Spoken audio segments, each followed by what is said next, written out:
Thanks for getting up early. Welcome to Lovebabz Love Talk on Babz Rolls Ivy. Hey, it's so nice to see you, Rebecca. Hey, Gracie, it's so good to see you. Good morning, y'all. Good morning. Y'all are up early. Thank y'all. Oh, this is the way to start the day. All right, Elf Shakespeare. This is a new season. Elf Shakespeare.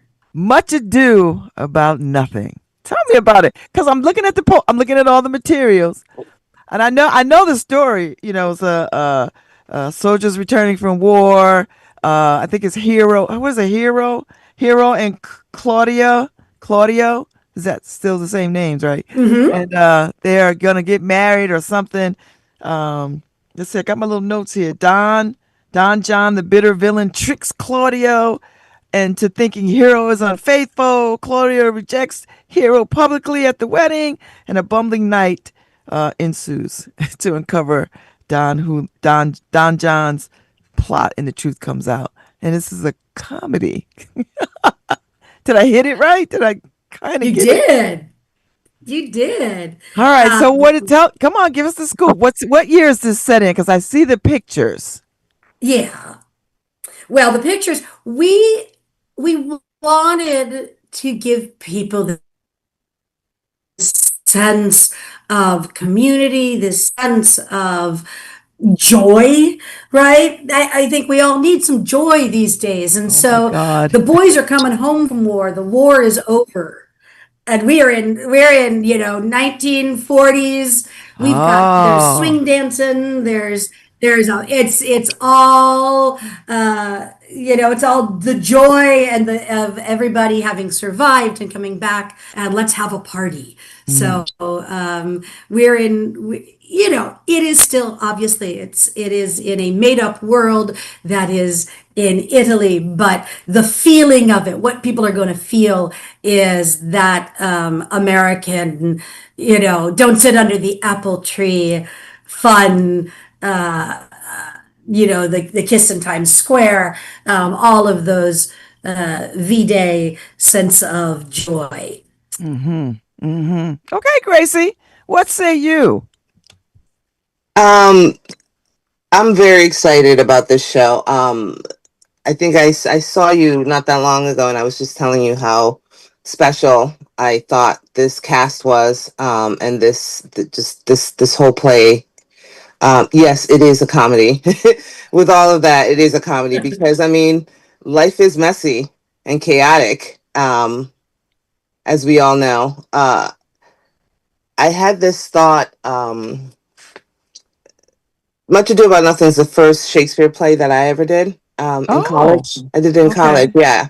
Um, and I played Beatrice. And for me, it was, and I didn't realize it until I started doing this play again. It, it was the first time that I actually heard, my ear heard Black people. Mm. Like I like in my ears and my mind, I was like, oh, Beatrice 100% is a Black woman. In my brain, I was like the way that she carried herself, the way that she talks. I was like, I completely understand this woman. And it was my first time that I really did see myself um represented in Shakespeare. Hmm. So Uh, now I like that because the casting is such that you have all kinds of folks of color in this cast. So I get that. So Rebecca, tell me, because you are the artistic director, and we talk about this every time you come on, but I love hearing it. So when you think about a Shakespearean play, how do you decide what time zone you're gonna put it in? Like, cause you get some carte blanche with that. And so this is a war story, a coming home from war. You could have picked any war, but you set it in a very particular era? What was the thinking?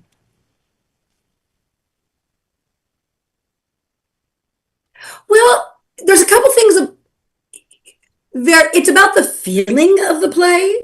It's about what is the story you want to tell. Because you're right, you can set it up. It could have been, there are times we set things in what we call Nunu land, right? That it's a vague classical period, or it's pirates, or and I think what it is what themes do we want to highlight, or what feeling do we want to give, or what is the theater is an art form of symbols, right? So what are the symbols that are going to go to the audience's heart and gut, and ignite their imagination, that help us tell the story?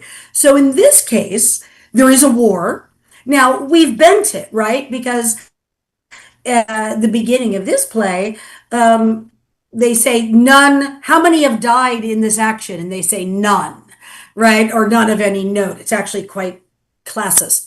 But and then and then and then we go have a party, and it's about the traitorous, in our case, sister Donna John, Oh, who is raised up. there's the But switch.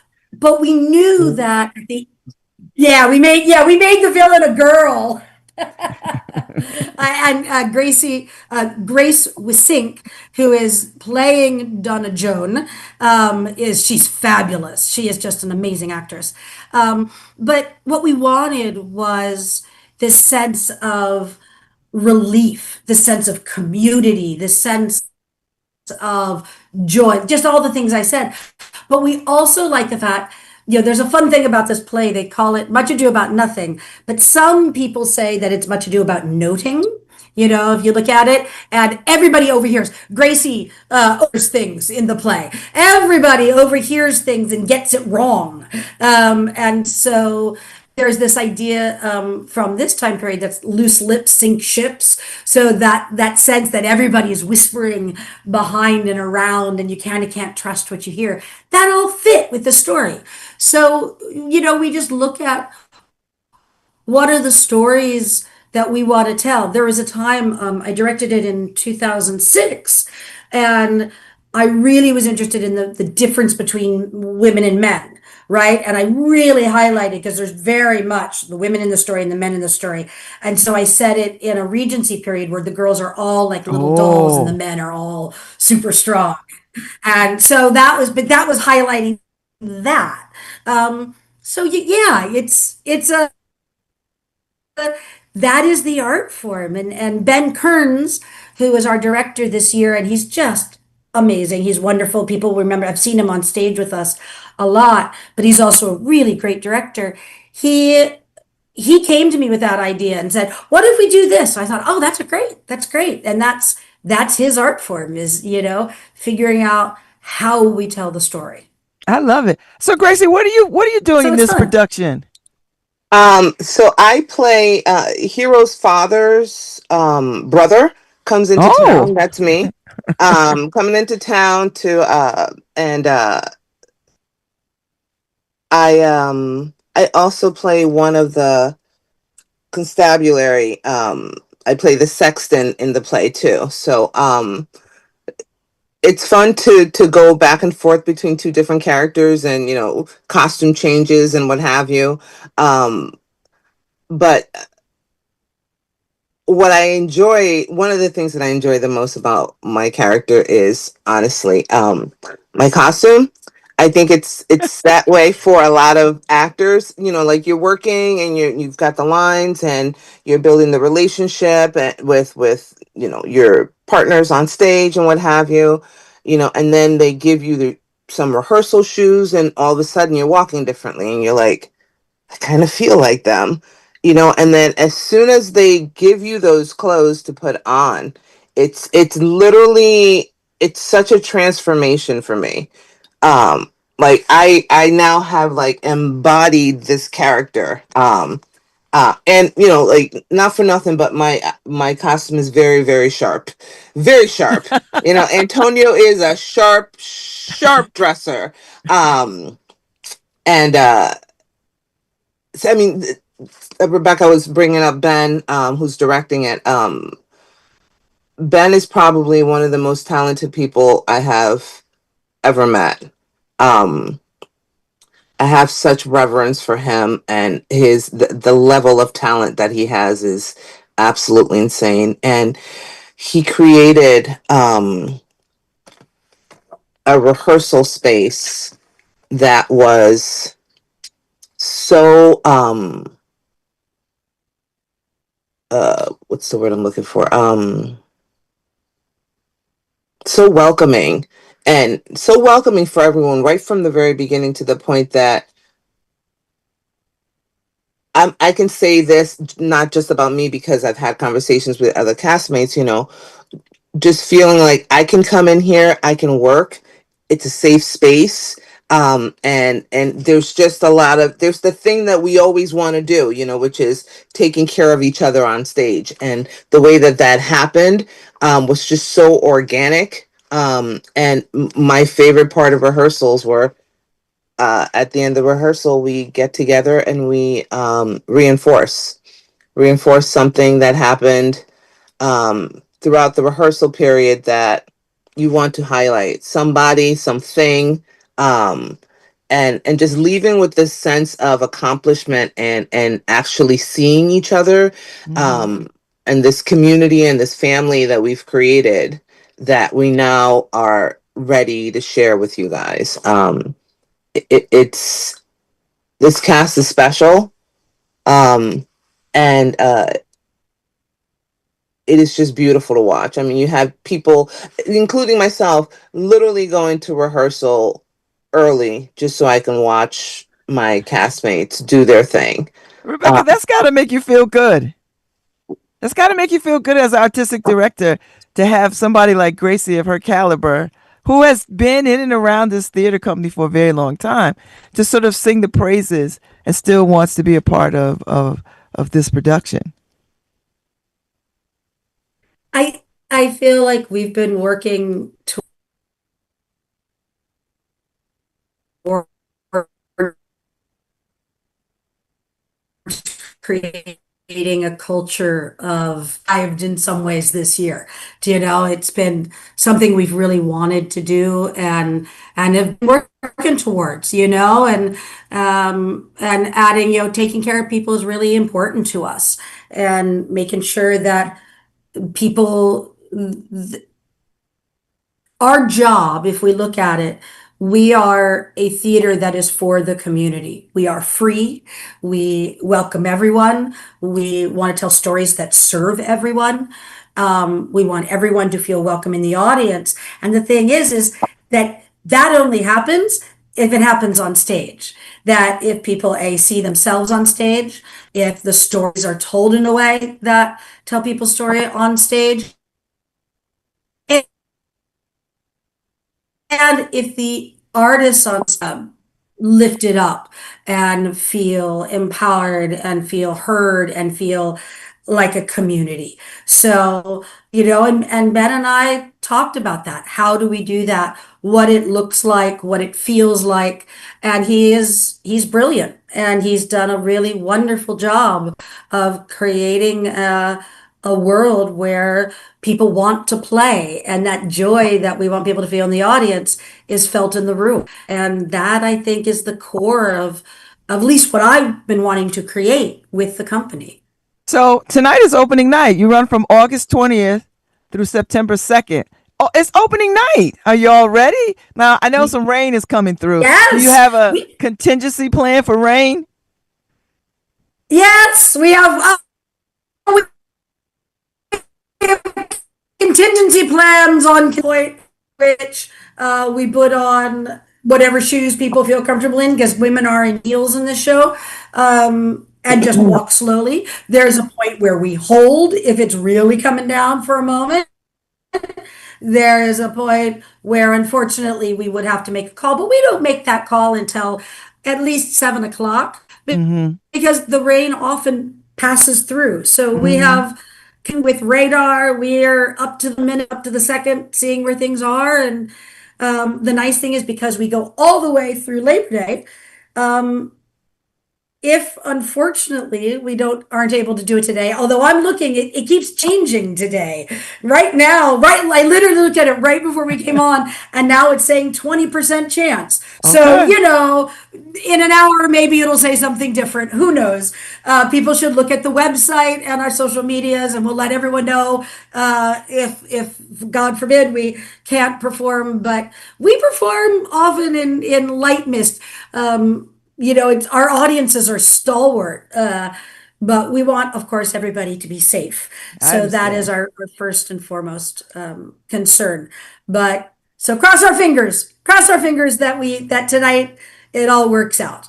I know I had a conversation with somebody the other day. They were like, I said, yeah, Shakespeare is coming up. It's time for Shakespeare in the Park. And so we were looking at the dates, and I don't know why we thought, man, that's a long time. Because we're not used to productions giving us that much time to see it. Do you know what I mean? So we were like, wow, that's pretty good. It's not a whole lot of time, but that y'all do it like every It's night not, it's until, 17 performances. yes. But that's really cool. That is so But it does, and amazing. we want people, that's one of the things that's nice is to give it a little bit of a chance. What's funny this year is the calendar, right? We had because we're the same 3 weeks every year, and it's a testament to the fact that how much of a tradition we've become. The thing is, we always close on Labor Day. Labor Day's late this year, right? It's not till Oh, September 6th. So this week, while we're still rehearsing, people have been coming to the park saying, oh, and they just know this is the week I come to the park. And we didn't actually start for another week. So it's been great. We've had lovely test audiences coming in and seeing what we're doing and that's getting a pretty. good report back. But that's gotta feel good that people are like anticipating seeing y'all and to see this. I mean, it's always on my calendar every year. I always know summer Shakespeare in the Park, Elm Shakespeare at Egerton Park. That is just the annual thing that you do. You bring a picnic, you bring your bug spray, you bring comfortable I, chairs, and you enjoy the offering of Shakespeare by some great yeah. actors. So, all I'd And, like right. to think there's anything better in the park. yeah, Gracie, I what mean, were you I will saying? say that the young people in the show, especially, are just so incredibly talented. And I was telling one of them the other day that I felt so honored to be able to be watching them on the precipice of their career, Hmm. and just knowing that they're going to absolutely explode. Um, it's just so, and to see how humble they are, and willing to continue to just work. Let's continue to do the work, like not satisfied, like, yes, we got this, but like we are going to continue to play, we're going to continue to tweak, we're going to continue to stay true to the story, and once again, highlight humanity. I love it. I love it, and it's still free. So I want people to know Always. it's always free. And if you see it once, Still you can see free? it. You can see it all 17 times. Like they don't check you at the gate saying you already saw it. So you could go back, take your friends, see it again, see it again, see it again. Yes, yes.